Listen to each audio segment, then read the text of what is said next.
आज का कार्यक्रम जहानाबाद में है और ये कार्यक्रम का नाम जो है कार्यकर्ता दर्शन सह संवाद कार्यक्रम है। इस कार्यक्रम में जितने हमारे अरवल जिला के, जहानाबाद जिला के जितने भी विधानसभा हैं, ब्लॉक हैं, पंचायतें हैं, उनके सभी हमारे कार्यकर्ता से हमारी संवाद होगी। जो ज़मीन पर बूथ पर जो कार्यकर्ता है, ये पहली बार ऐसा कार्यक्रम हो रहा है जहाँ नेतृत्व जो है जा कर के सीधा उनसे संवाद कर रही है और मूल मकसद यही है कि पार्टी की विचारधारा, पार्टी का संगठन को और विस्तार और मजबूत कैसे किया जाए। और ये कार्यक्रम में अलग अलग विधानसभा, अलग अलग ब्लॉकों की अलग अलग समस्याएं होती हैं, लोकल इश्यूज़ होता है, उससे भी जो है कार्यकर्ता जो है अवगत कराने का काम करते हैं। तो हम लोग सब लोग जहानाबाद आए हैं और लगभग अब यात्रा जो है अंतिम चरण में ही है। 5-6 ज़िले जो हैं वो रह जाएंगे, इसके बाद बाकी पूरा बिहार का दौरा हम लोगों ने कर ही लिया है। और जो फीडबैक जो मिलता है लोगों से, कोशिश हम लोग करते हैं कि उनके सुझाव पर, वर्करों के सुझाव पर और जो है बेहतर पार्टी जो है स्ट्रैटेजी बनाए और उसी हिसाब के मुद्दों को भी हम लोग उठाने का काम करें। आप देखिएगा जो नीति आयोग का जो सूचांक है, जो रिपोर्ट है, उसमें रिपोर्ट में है बिहार सबसे गरीब राज्य है, बेरोजगारी सबसे ज़्यादा है, पलायन सबसे ज़्यादा है। जब महिलाओं से भी हम लोग लगातार जो है संवाद कर रहे हैं, महिलाओं का ये कहना है कि महंगाई सबसे बड़ी समस्या उनके लिए है, कोई बचत नहीं हो पाता घर में। भाजपा के लोगों ने 11 साल केंद्र में, 20 साल एनडीए की सरकार आपका बिहार में चलाने का काम किया, लेकिन जो बड़े बड़े मुद्दे थे उसको एड्रेस नहीं किया, बल्कि बिहार जो है भ्रष्टाचार का देश में अड्डा बन चुका है। आप कह सकते हैं गंगोत्री, यमुनोत्री, गंडक, सब कुछ जो है भ्रष्टाचार का यहीं से बहने का काम करता है। थाना, ब्लॉक चले जाइए, बड़े से बड़े लेवल पे चले जाइए, पुल गिर रहा है, किसी पे कार्रवाई नहीं हो रही, पेपर लीक हो रहा है, किसी पे कार्रवाई नहीं हो रही। पूरा प्रशासनिक अराजकता का माहौल जो है पूरे बिहार में हो चुका है। अफसरशाही बेलगाम हो चुकी है, पूरी तरीके से अफसरशाही जो है हावी हो रखा है। बिहार में केवल चंद लोग ही जो है मिलकर सरकार चला रहे हैं। नीतीश कुमार जी मुख्यमंत्री हैं, यात्रा में जाते हैं, 2 अरब 25 करोड़ 78 लाख रुपए खर्च करते हैं और किसी से संवाद नहीं करते हैं। जो वही पटना में बैठे अधिकारी हैं उन्हीं को लाद के लाते हैं, उन्हीं के साथ जो है बैठक करते हैं। आम जनता, जो गरीब जनता, जो ग्रामीण है, उनसे कोई संवाद उनका नहीं हो पाता है, ना वो करते हैं, ना करने दिया जाता है। तो पूरी तरीके से बिहार में भ्रष्टाचार चरम सीमा पर है।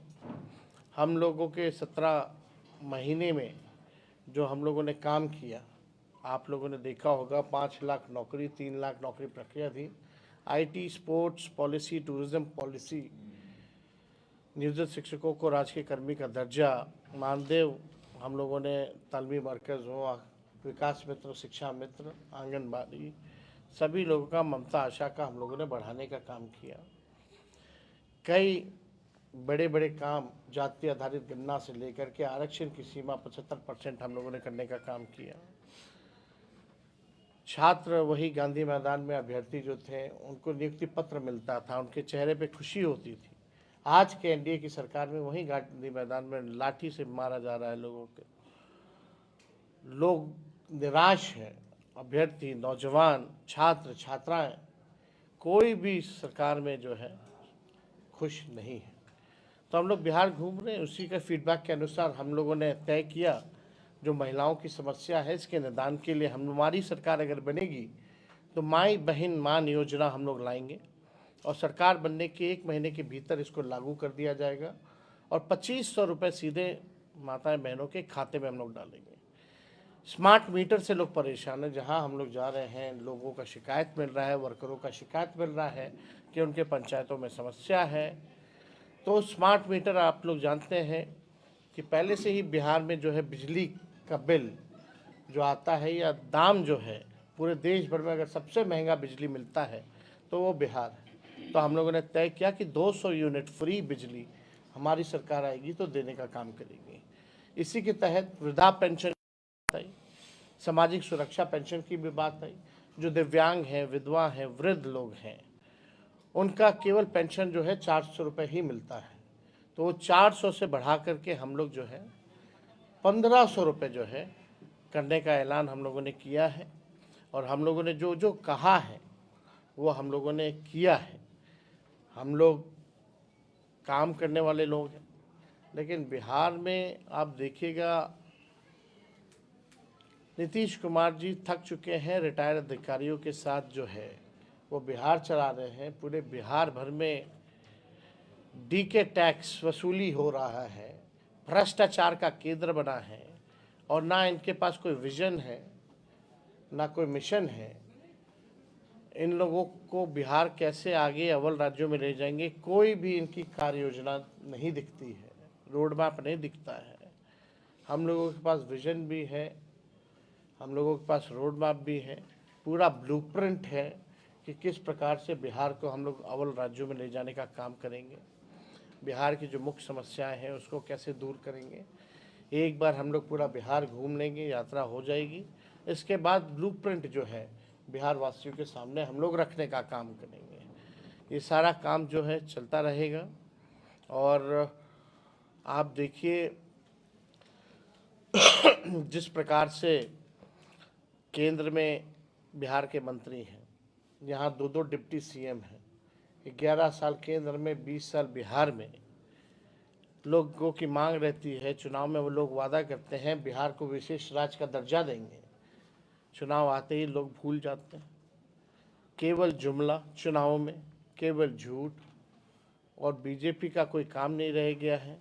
बिहार के साथ केंद्र सरकार, अब तो नीतीश जी केंद्र सरकार में शामिल है, अब कौन देगा बिहार को विशेष राज्य का दर्जा?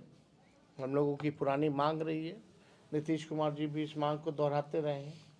अब पदयात्रा निकालेंगे कि नहीं निकालेंगे बिहार के विशेष राज्य के दर्जा को लेकर के, अब उनको बताना चाहिए। लेकिन मुख्यमंत्री कहीं भी जाते हैं खामोशी रहती है, कोई सवाल का जवाब ना पत्रकारों का देते हैं, ना नेता विरोधी दल का देते हैं, ना किसी का देते हैं। तो आज हम लोग जो है जहानाबाद, अरवल के लोगों से, कार्यकर्ताओं से मुलाकात होगी, संवाद होगा, और इसके बाद जो है गया हम लोग कल वहाँ के जो 10 विधानसभा की सीटें हैं उन सभी वर्करों से हम लोगों की बात होगी। और कोई पत्रकार भाइयों का सवाल है? ये मोहन भागवत ने कहा है, देश को सच्ची स्वतंत्रता राम मंदिर प्राण प्रतिष्ठा के दिन मिली थी। मोहन भागवत जी सरासर जो है, जिन्होंने देश के आज़ादी को लेकर के शहादत दी, कुर्बानी दी, उनका ये इंसल्ट कर रहे हैं, उनका ये अपमान कर रहे हैं। ये गांधी जी का अपमान कर रहे हैं, ये शहीद भगत सिंह का अपमान कर रहे हैं, ये बाबा कुंवर सिंह का अपमान कर रहे हैं, रानी झांसी बाई का अपमान कर रहे हैं।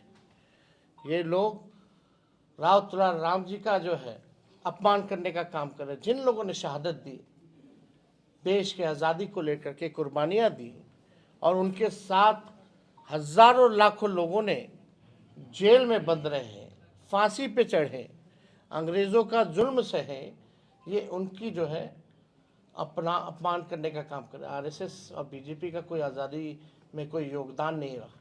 ये लोग तो तिरंगा भी नहीं फहराते थे, बाद में बोला गया तब इन लोगों ने तिरंगा फैलाया।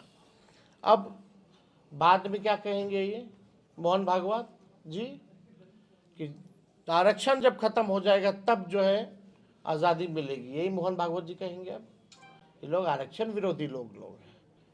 मतलब ये लोग आरक्षण को ख़त्म करके फिर बोलेगा कि सही में आज़ादी अब मिली। फिर ये लोग, हम मोहन भागवत जी से पूछना चाहते हैं, पिछड़ों और दलितों को आज़ादी कब मिलेगी, इसके बारे में ज़रा बताएं। ये लोग केवल जो मेन एजेंडा है उसको ये लोग डाइवर्ट करना चाहते हैं। जो मेन मुद्दे हैं उसको ये लोग केवल डाइवर्ट करना चाहते हैं। अरे अपने काम बीजेपी ने क्या किया बताएं मोहन भागवत जी कि आज 84 रुपया हो गया है डॉलर का रेट, $1 का रेट 86 हो गया। बताइए, 86 हो गया। आज देश गुलामी की ओर जा रहा है। आप क्या बोल रहे हैं? कौन लेके जा रहा है देश को गुलामी की ओर? इतना महंगा हो रहा। पहले क्या कीमत थी? तभी लोग रोते थे, देश गुलाम हो रहा, देश गुलाम हो रहा। अब इससे ज़्यादा 86 रुपये से ज़्यादा इनके 86 रुपये तो इनके राज में हुआ। अब कहाँ देश जा रहा है? गुलामी की ओर जा रहा है कि नहीं जा रहा? मोहन भागवत जी, ये लोग संविधान को मानने वाले लोग नहीं हैं। ये लोग स्वतंत्रता सेनानी जितने रहे या जितने हमारे सुभाष चंद्र बोस रहे, इन लोगों का अपमान करने का काम कर रहे हैं। तो इन लोगों का अपमान देश की जनता बर्दाश्त नहीं करेगी। और मोहन भागवत जी को जो है बताना चाहिए कि पिछड़े दलितों को आज़ादी कब मिलेगी। सर एक और सवाल, पटना में आरजेडी की ओर से पोस्टर लगाया गया है, इसमें लालू राबड़ी की तस्वीर नहीं है। कहाँ नहीं है? पटना में कौन लगाया है? कहाँ है? राजद की ओर से बताया जा रहा है कि लगाया गया है, जिसमें आपकी कहाँ? तस्वीर सब बेकार का मुद्दा है, कहीं कोई बात नहीं है। सर पहले आप आरसीपी टैक्स को लेकर हर जगह लगता है। ये नया डीके टैक्स क्या है सर? डीके टैक्स जो है ये भ्रष्टाचार का केंद्र बिंदु है। बिहार में भ्रष्टाचार चाहे थाना हो, ब्लॉक हो, आखिरी बेनिफिशियरी डीके है। डीके बॉस ही जो है सुपर सीएम है। सरगना कौन है सर इनके डीके के? समय आने दीजिए सर थोड़ा। सीएम हर एक चीज़ जो है कैसे होता है वसूली, कैसे किया जाता है, विथ एविडेंस हम लोग सामने रखेंगे। तेजस्वी जी, आप सीएम के स्वास्थ्य को लेकर अक्सर सवाल उठा रहे हैं, क्या बिहार के लिए घातक है कि ये सीएम का मेंटल स्थिति? देखिए व्यक्तिगत तौर पे क्या पता मिला के देता है लोग, कौन जान रहा है। हम व्यक्तिगत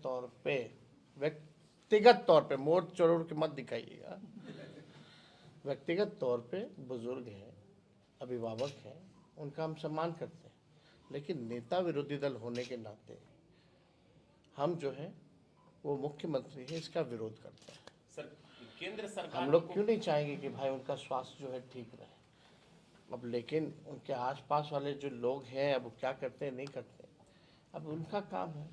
कल चर्चा हुई कि ये जो एलजेपी के भोज में शायद नीतीश आए, वहाँ चिराग पासवान नहीं थे। अब देखिए, अब इसमें हम छोटी बातों को जो मुद्दा नहीं है उस पर हम बात करना नहीं चाहिए। उनके मसला है, वो जाने, चिराग पासवान जी जवाब दें कि क्या हुआ है नहीं हुआ। इसमें हम कैसे जवाब दे सकते हैं कि मुख्यमंत्री जी गए वो नहीं थे। इसमें क्या हम मुख्यमंत्री जी को सर केंद्र की तरफ से बोलने को मनाही है या बोलने की स्थिति में नहीं वो रहते हैं? अब तो भाई आप लोग भी जानते ही, पिछले बार भी विधानसभा सत्र था, दोनों हाउस में नहीं बोले। इतने गंभीर से गंभीर मसला चल रहा है, मुख्यमंत्री गायब रहे, कोई चुप्पी उन्होंने तोड़ी नहीं। यात्रा में भी सर प्रगति दक्षिण बिहार यात्रा आपका में मत- सम्राट चौधरी ये उनको प्रगति यात्रा नहीं, दुर्गति यात्रा है। हमने ट्वीट किया था, वीडियो भी डाला था कि जैसे ही प्रेस से उनकी इच्छा भी होती है बात करने का, तो 2 मंत्री इधर, एक अधिकारी उधर खींच के ले जाना चाहता है सर। तेजस्वी जी, तो आप तो देखिए भाई, दक्षिण किसी बिहार से छुपा है? तेजस्वी जी, आपका दक्षिण बिहार मजबूत गढ़ रहा है। पिछले विधानसभा में बहुत शानदार सफलता मिली थी, क्या इस बार आप उस सफलता को दोहराएंगे? और नहीं, इस बार पूरे बिहार में हम लोग जो है सफल होंगे और महागठबंधन आरजेडी की सरकार बनेगी। हरियाणा के बीजेपी अध्यक्ष पर दुष्कर्म का आरोप लगाया, उन्हीं के राज्य शासन। अब जांच का इशू है ना, फिर तब तो लोग हैं, अगर दुष्कर्म का है मामला कोई भी है तो इस पर जांच होनी चाहिए, जो दोषी है उस पर कार्रवाई होनी चाहिए।